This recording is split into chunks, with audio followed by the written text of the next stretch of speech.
Pangarap mo ba na makapag-travel sa Taj Mahal na isa sa New 7 Wonders of the World? O makita ang Pink City ng Jaipur? O baka magpaka-Hollywood star sa City of Dreams of Mumbai?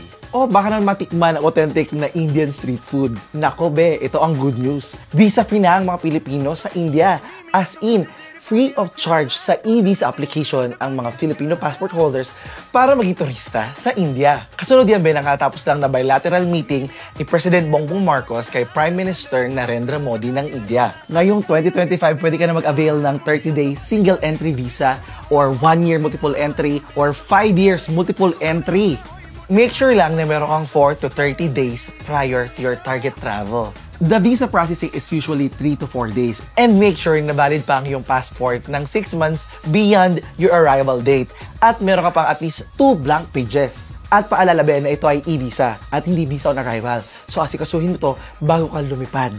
At ito pa be, by October magkakaroon na ng direct flights from India to Philippines and Philippines to India. So ready ka na ba mag-travel? Comment down below, tag your friends at iplano nyo na yung travel.